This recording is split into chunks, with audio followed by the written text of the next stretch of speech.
चलिए तो आज हम अपनी इस कक्षा एकादश की वीडियो में अपने टॉपिक को लेकर आए हैं जिसका नाम है परमाणु क्रमांक। परमाणु क्रमांक जिसको हम अंग्रेजी में एटॉमिक नंबर बोलते हैं। क्या बोलते हैं? Atomic number. अब आपने कहा था कि हमारे पास ये रफ कॉपी है ना, हमारे पास ये एक परमाणु होता है। परमाणु की स्ट्रक्चर हमने बनाई थी। इसके अंदर ये नाभिक होता है, नाभिक। इस नाभिक में प्रोटॉन और न्यूट्रॉन रहते हैं, इसमें इलेक्ट्रॉन रहते हैं। तो ये भी कहा था कि जितने प्रोटॉन होते हैं उतने ही इलेक्ट्रॉन होते हैं, ठीक है ना। अर्थात number of proton equal to number of electron, अर्थात number of positive charge equal to number of negative charge. और जब ऐसी कंडीशन अप्लाई होती है तो न्यूट्रल मतलब उदासीन, इसलिए हमारा परमाणु हो गया उदासीन। तो हम पढ़ने जा रहे हैं परमाणु क्रमांक। परमाणु क्रमांक में आप क्या कह रहे हैं कि परमाणु क्रमांक क्या होता है? जितने प्रोटॉन होते हैं ना इसके अंदर, ठीक है ना, वही उसका परमाणु क्रमांक होता है। क्या होता है? वही उसका परमाणु क्रमांक। प्रोटॉन की संख्या, परमाणु क्रमांक बराबर क्या? प्रोटॉन की संख्या। क्लियर होगी बात? कोई दिक्कत तो नहीं है। तो हम क्या कहते हैं भाई, समझना होगा ध्यान से परिभाषा को, कि किसी तत्व के परमाणु नाभिक में उपस्थित कुल प्रोटॉनों की संख्या उस तत्व का परमाणु क्रमांक कहलाती है। क्या? किसी तत्व के परमाणु नाभिक में उपस्थित कुल परमाणु या प्रोटॉनों की संख्या को उस तत्व का परमाणु क्रमांक कहते हैं। इसे जेड से प्रदर्शित करते हैं। कहाँ से? जेड से। क्लियर होगी बात? अब आगे चलो। किसी तत्व का परमाणु विद्युत उदासीन होता है। क्या होता है भाई? विद्युत उदासीन होता है। इस वाक्य से हम यह कह सकते हैं कि परमाणु विद्युत उदासीन क्यों होता है। आप लोगों को हमने भली भांति बताया है। ये क्या किया है हमने? भली भांति ये बताया है कि विद्युत उदासीन कैसे होता है। क्योंकि दोबारा से फिर समझा देते हैं कि जितने प्रोटॉन उतने ही इलेक्ट्रॉन, जितने प्लस उतने ही माइनस, इसलिए क्या हो गया? उदासीन हो गया। इस वाक्य से हमने क्या कहा कि परमाणु में प्रोटॉनों की संख्या और इलेक्ट्रॉनों की संख्या बराबर होगी। इसीलिए फॉर्मूला क्या बन जाता है? फॉर्मूला क्या बन जाता है? फॉर्मूला बन जाता है परमाणु क्रमांक बराबर प्रोटॉनों की संख्या बराबर इलेक्ट्रॉनों की संख्या। क्योंकि जितने प्रोटॉन होंगे उतने ही इलेक्ट्रॉन होंगे। यदि हम बात करते हैं किसकी?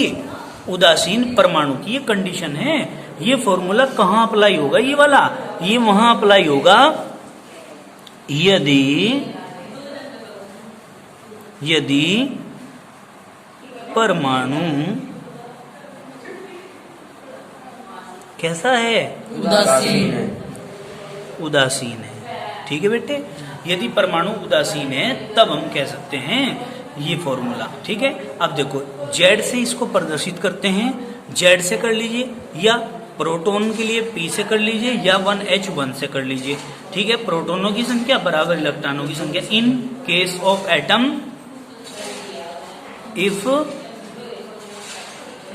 Atom is neutral. अगर एटम न्यूट्रल है तब की बात कर रहे हैं बेटा। समझ में आ गई बात? अब आगे चलते हैं। इसके बाद द्रव्यमान संख्या। क्या? द्रव्यमान संख्या। नया पॉइंट लेकर के आते हैं हम अपना, द्रव्यमान संख्या। देखो, द्रव्यमान संख्या क्या होता है? द्रव्यमान संख्या क्या होता है, इस चीज को हमने समझना है। परमाणु के अंदर, परमाणु के अंदर द्रव्यमान संख्या क्या होता है, इसको समझना है। देखो भाई, आपने कहा कि परमाणु का नाभिक होता है, नाभिक में प्रोटॉन और न्यूट्रॉन होते हैं। अब दोनों को यदि जोड़ दिया जाए, प्रोटॉनों को और न्यूट्रॉनों को, दोनों को यदि जोड़ दिया जाए तो द्रव्यमान संख्या बन जाती है। हम क्या कहेंगे? किसी तत्व के परमाणु नाभिक में उपस्थित प्रोटोनों व न्यूट्रॉनों की संख्याओं का योग द्रव्यमान संख्या कहलाता है। क्या कहलाता है? द्रव्यमान संख्या कहलाता है। यानी कि द्रव्यमान संख्या बराबर न्यूट्रॉन प्लस प्रोटॉन, और दोनों को मिला करके हम क्या कह देते हैं? दोनों को यदि मिला दिया जाए तो इनको हम न्यूक्लियन भी कह देते हैं। क्या कह देते हैं? न्यूक्लियन बराबर किसके? द्रव्यमान संख्या। द्रव्यमान संख्या। यानी कि हमारा फॉर्मूला बन जाता है कि द्रव्यमान संख्या बराबर न्यूट्रॉन प्लस प्रोटॉन, या द्रव्यमान संख्या बराबर नंबर ऑफ न्यूक्लियन। इनको जोड़ देंगे तो न्यूक्लियॉन्स बन जाएगा। समझ में आ गई बात? कोई दिक्कत तो नहीं है। यानी कि नाभिक के अंदर अगर कोई पूछे क्या होता है तो आप क्या कहेंगे? न्यूक्लियॉन्स होते हैं। क्या होते हैं? न्यूक्लियॉन्स। और न्यूक्लियॉन्स कौन कौन होता है? न्यूट्रॉन और प्रोटॉन। क्लियर होगी बात? अब देखो, उसकी द्रव्यमान संख्या या परमाणु भार कहलाता है, इट्स रिप्रेजेंटेड बाई ए। इसे कैपिटल ए से प्रदर्शित करते हैं। कोई दिक्कत तो नहीं है। द्रव्यमान संख्या बराबर प्रोटोनों की संख्या प्लस न्यूट्रॉनों की संख्या, अर्थात ए बराबर पी प्लस एन या जेड प्लस एन। ये दिखा दिए, जेड प्लस एन भी कह सकते हो। ये आपका मेन फॉर्मूला है जो हम न्यूमेरिकल में यूज करेंगे। ठीक है, क्लियर होगी बात? अब आगे चलते हैं हम। अब आप इसको यदि यहाँ से न्यूट्रॉनों की संख्या निकालनी पड़ जाए तो ए माइनस जेड कर देंगे, और अगर जेड की वैल्यू निकालनी पड़ जाए तो ए माइनस एन कर देंगे। क्लियर होगी बात? कोई दिक्कत तो नहीं है। अब देखिए, लो कॉपी दो, रफ कॉपी दो हमें। देखो बेटे, आपने कहा द्रव्यमान संख्या को ए से प्रदर्शित करते हैं, और द्रव्यमान संख्या बराबर प्रोटोनों की संख्या अर्थात जेड प्लस न्यूट्रॉनों की संख्या अर्थात एन। तो आप कह सकते हैं ए बराबर जेड प्लस एन, और अगर यहाँ से n की वैल्यू निकालनी पड़ जाए तो a माइनस जेड, और यदि z की वैल्यू निकालनी पड़ जाए तो a माइनस n। ये आप कह सकते हो, ये आपके फॉर्मूले बन जाते हैं। क्लियर होगी बात? कोई दिक्कत तो नहीं है। अब इस बात को पढ़ते हैं क्या कि न्यूक्लियॉन्स क्या होता है। किसी परमाणु के नाभिक में उपस्थित मूल कणों को न्यूक्लियॉन्स कहते हैं। क्या? मूल कण। नाभिक के अंदर मूल कण, वैसे तो इलेक्ट्रॉन भी है, लेकिन इलेक्ट्रॉन तो नाभिक में नहीं होता, इलेक्ट्रॉन नाभिक से बाहर होता है। इसलिए आप कह रहे हैं कि नाभिक में उपस्थित मूल कणों को ही न्यूक्लियॉन्स कहते हैं। मूल कण बराबर न्यूट्रॉन प्लस प्रोटॉन होता है। किसके? न्यूट्रॉन प्लस प्रोटॉन के। अब देखेंगे, एक क्वेश्चन आता है हमारे पास कि तीन विभिन्न तत्वों की संख्या यानी कि द्रव्यमान संख्या 45 है। उनके परमाणु क्रमांक क्रम से 20, 21, 22 हैं। ठीक है, इन तीनों में कितने प्रोटॉन व न्यूट्रॉन होंगे? तीनों में कितने प्रोटॉन होंगे और कितने न्यूट्रॉन होंगे? ठीक है, अब इस क्वेश्चन को सोल्व करते हैं अपने फॉर्मूले से, जो हमारे फॉर्मूले निकल कर आए। देखो कैसे, इसको यहाँ से जो है पकड़ लीजिए या फिर इस पर कैप चढ़ा दीजिए। हाँ, ऐसे करो। अब देखो, हमने कहा माना तीन तत्व या तीन भिन्न तत्व अलग अलग कहा ना। माना तीन भिन्न तत्व, तीन भिन्न तत्व कौन कौन से हैं भाई? एक्स, वाई, व जेड है। तीनों की द्रव्यमान संख्या कितनी है? द्रव्यमान संख्या समान, अर्थात 45 है। 45 है। तीनों में क्या करना है? प्रोटॉन और न्यूट्रॉन। तीनों तत्वों में प्रोटॉन व न्यूट्रॉन ज्ञात करने हैं। ठीक है, ज्ञात करने हैं। तो क्या करेंगे? तो हम क्या करेंगे? देखो, समझने की बात है बेटे। क्या करेंगे भाई? हमने कहा कि एक तत्व तो हमारा यहाँ कर लेंगे, दूसरे तत्व के लिए यहाँ कर लेंगे, और तीसरे तत्व के लिए यहाँ कर लेंगे। ये x है, ये y है, ये z है। ठीक है, कोई दिक्कत तो नहीं है। तो हमने कहा कि तीन तत्व हैं और तीन तत्व x, y व z हैं। अब देखिए हम इसको डिनोट करेंगे प्रतीकों के ऊपर। एक्स वाई व जेड हो गए, द्रव्यमान संख्या समान है तीनों की अर्थात 45 है, तो द्रव्यमान संख्या यहाँ सिर पर लिखी जाती है। सर की पोजीशन पे हमने क्या लिख दिया, द्रव्यमान संख्या लिख दी, ठीक है। अब कहा तीनों में प्रोटॉन व न्यूट्रॉन ज्ञात करने हैं, ठीक है। अब इसने कहा था परमाणु क्रमांक कितने कितने थे इनके, परमाणु क्रमांक 20, 21 व 22 थे। तो यहाँ लिख देंगे परमाणु क्रमांक 20, 21 और 22 है कि नहीं। अब देखो इसका कितना था 20, इसका कितना था 21 और इसका कितना था 22। तो हमने क्या करना बेटे, प्रोटॉन और न्यूट्रॉन ज्ञात करना। तो हम क्या कहेंगे, एक्स में प्रोटॉनों की संख्या, एक्स में यदि निकालनी है तो हम क्या कहेंगे, प्रोटॉनों की संख्या संख्या बराबर परमाणु क्रमांक के। अब परमाणु क्रमांक कितना है बेटे 20, अर्थात 20 आ गया, 20 आ गया आंसर ये। अब इसने कहा कि न्यूट्रॉनों की संख्या भी निकालो, ठीक है ना। तो क्या करेंगे, न्यूट्रॉनों की संख्या बराबर क्या करेंगे बेटे, द्रव्यमान संख्या माइनस क्या लिखूं, माइनस परमाणु प्रोटॉनों की संख्या, ठीक है बेटा। द्रव्यमान संख्या कितनी है भाई 45 माइनस प्रोटॉनों की संख्या कितनी आई है 20 बराबर कितना आ गया 25। तो दूसरा आंसर कितना आया इसका 25। क्लियर होगी। तो एक्स वाले की तो पता चल गई प्रोटॉन और न्यूट्रॉन। अब हम ठीक इसी प्रकार से वाई के लिए निकाल लें तो यही आएगा, फॉर्मूला तो सेम ही रहेगा। प्रोटॉनों की संख्या बराबर परमाणु क्रमांक, तो परमाणु क्रमांक कितना है इसका 21, यही का तो यहाँ पर आपको लिखना है। इसी प्रकार न्यूट्रॉनों की संख्या निकाल लेंगे यहाँ 45 माइनस 21, न्यूट्रॉनों की संख्या सेम में यही फॉर्मूला लगाना है। तो हम क्या कर देंगे भाई 45 माइनस 21। तुम कटौती मत करना, तुम फॉर्मूला जुगाड़ू रखना, यानी कि ये फर्स्ट वाला आंसर है और ये सेकंड वाला आंसर है, ये फर्स्ट वाला आंसर है और ये सेकंड वाला है। तो ये फॉर्मूले जुगाड़ू रखने हैं, बस केवल डिजिट चेक करके बदलनी है। तो बेटे कितना आ गया 45 में से 21 जाएंगे तो 24 आ गया।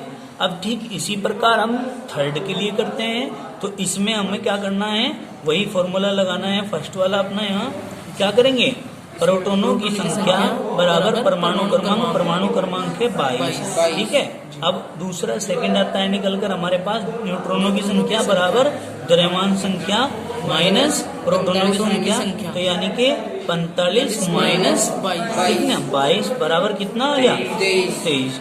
तो ये आपके इस प्रकार से तीनों के प्रोटॉनों की और न्यूट्रॉनों की संख्या निकल जाती हैं। तो इस प्रकार से ये क्वेश्चन आपने करना है। क्लियर होगी। अब नेक्स्ट क्वेश्चन पर चलते हैं, आगे चलो।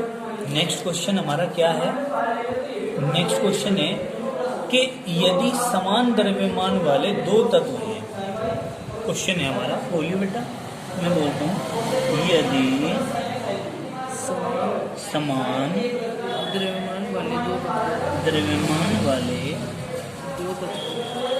दो तत्व हैं, एक्स व वाई के परमाणु, दो तत्व एक्स व वाई के परमाणु क्रमांक 20 व 22 हैं। यदि एक्स में 22 न्यूट्रॉन है, यदि एक्स में 22 क्या बोलो 22 न्यूट्रॉन है, 22 न्यूट्रॉन हैं, तो वाई में न्यूट्रॉनों की संख्या ज्ञात कीजिए। तो वाई में न्यूट्रॉनों की संख्या ज्ञात कीजिए। संख्या ज्ञात कीजिए। ठीक। ठीक है बेटा, लास्ट क्वेश्चन समझ में आया सभी की है? किसी को कोई प्रॉब्लम तो नहीं है इसमें? अब देखो बेटे, अब क्या करना है, सीधी सीधी बात है। दो तत्व हैं हमारे पास, कौन कौन से हैं बेटे? एक x है, एक y है। ठीक है, फिर हमने क्या करना, समान द्रव्यमान वाले, तो हम क्या कहेंगे, चूंकि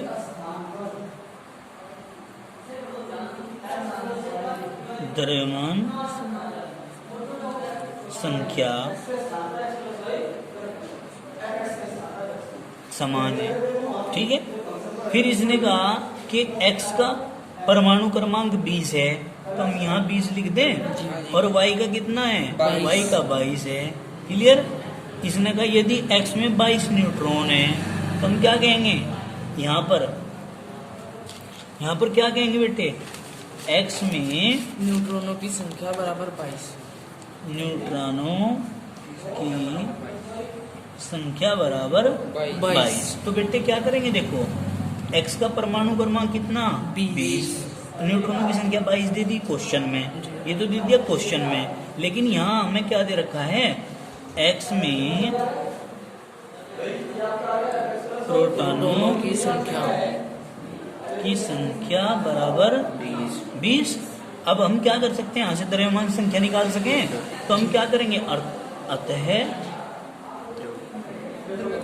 द्रव्यमान संख्या बराबर क्या था बेटे, मैं फॉर्मूला लगाऊं, a बराबर z प्लस n, मतलब z की वैल्यू कितनी है, z की तो ये है वैल्यू है, और भाई ये न्यूट्रॉनों की संख्या कहाँ की है, n का मान है, तो हमने क्या किया, 20 प्लस n बराबर कितना आ गया, n का मान कितना आ गया, 22 है ना, 22 रख दो, कितना आ गया बेटे, 42, अर्थात द्रव्यमान संख्या 42 है। जब इसकी 42 आ गई, अब हम क्या करेंगे, यहाँ 42 निकल गई हमारी, ये आ गया आंसर, ये नहीं, तो इसके हमने क्या लिख दिया, 42।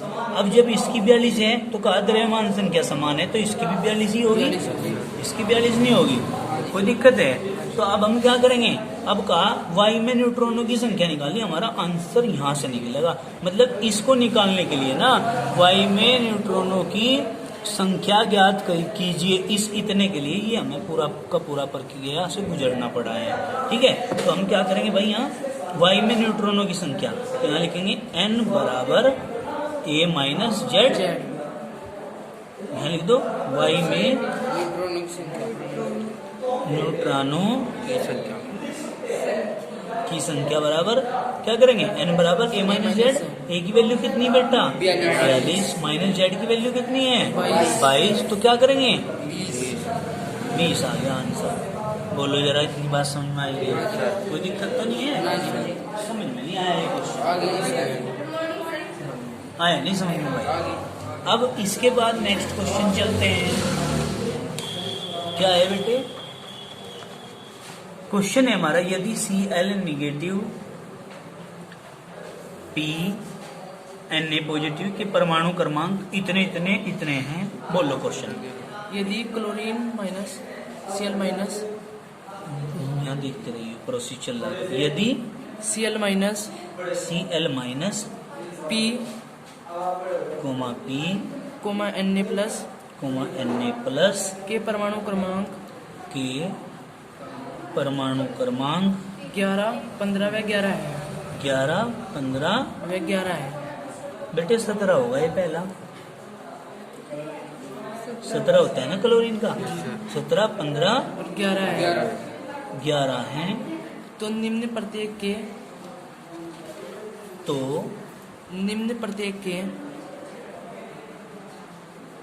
निम्न प्रत्येक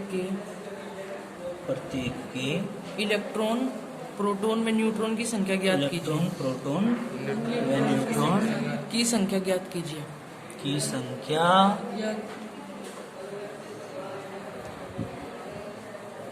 ज्ञात करो, है ये बताया है। तो हमने क्या कहा कि हमारे ना 3 तत्व हैं, एक Cl निगेटिव है, एक प्रोटॉन है, ये फास्फोरस है, और एक सोडियम है, ठीक है ना। तो A मान लो, इसको ACl को मान लो, Cl निगेटिव है बेटा, ठीक है।